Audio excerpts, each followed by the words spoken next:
Question 95. Le réel de l'astral. Question posée par Audrey en France.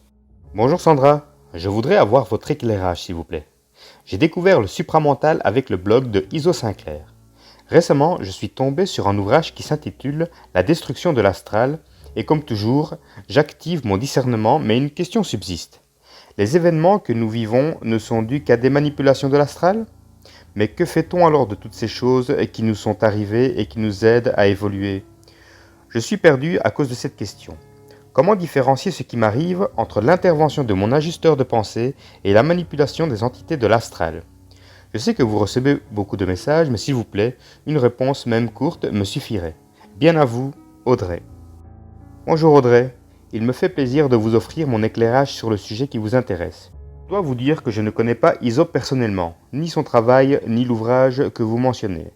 Considérant cela, je vais uniquement vous répondre en fonction de ce que je sais. Chaque être humain sur la Terre a un corps astral qui fait partie de l'énergie du plan astral. Ainsi, lorsque nous parlons du plan astral, nous devons savoir que ce plan existe parce qu'il y a des consciences qui l'habitent. Le plan astral est souvent identifié comme étant problématique, mais il est important de comprendre pourquoi. Un ego qui ne parvient pas à supporter l'énergie de son esprit est obligé de subir ce feu sous une forme diffractée, sous une forme qui a muté. Concrètement, l'énergie de son esprit est alors récupérée et colorée par des entités qui vivent dans le plan astral de sa conscience pour être réduites dans sa vibration plutôt que de traverser son corps astral sans heurte. L'énergie de l'esprit nourrit donc des entités qui renvoient des pensées subjectives à l'ego, phénomène qui est à l'origine des mécanismes de défense et de la personnalité subjective de l'ego. Cela dit, ce ne sont pas ces pensées qui sont véritablement le problème, mais l'incapacité de l'ego à réaliser qu'il est violé par des pensées mensongères qui l'induisent en erreur. En d'autres termes, la problématique provient de la réalité que l'ego ne sait pas que les pensées qui entrent dans sa tête peuvent provenir de sources diverses, et qu'il ne doit pas croire ces pensées, mais plutôt apprendre à en faire une gestion intelligente. S'il était capable de faire une gestion parfaite de ses pensées entrant dans son canal mental, l'énergie de son esprit cesserait de nourrir les entités astrales. L'énergie de son esprit pourrait alors réellement lui servir.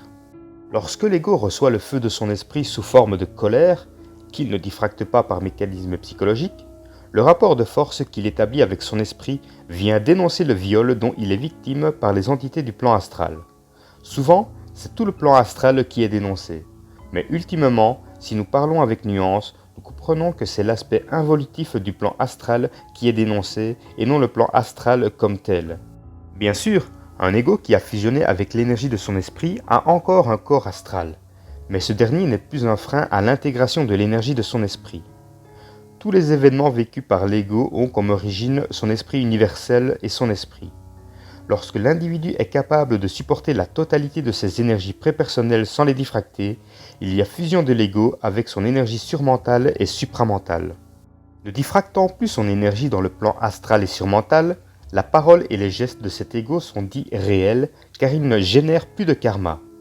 Toutefois, si l'énergie prépersonnelle de l'ego est diffractée, car il ne peut pas la supporter, cela nourrit les entités involutives et génère une parole et des actions subjectives. Immanquablement, toute énergie non absorbable par l'ego doit être récupérée par des êtres qui gravitent autour de lui. Aucune énergie ne peut être perdue, tout est récupéré.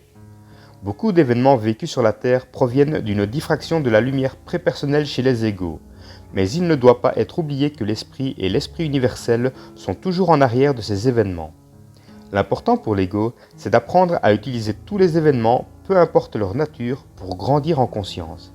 Ainsi, si vous ressentez une tension intérieure face à des propos ou face à un événement, cette tension vous indique qu'il y a un mensonge ou une retenue d'information qui doit être identifiée et dénoncée face au plan invisible.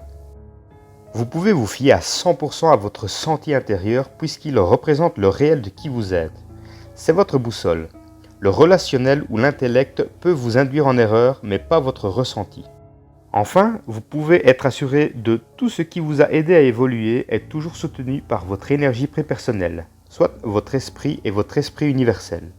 Nous pourrions aussi inclure l'ajusteur de pensée qui fait aussi partie de vos origines de vie prépersonnelles. Au plaisir, texte de Sandra Vimont. Cet article provient du site www.supramental.biz Voix narrative, Dorian Romeo.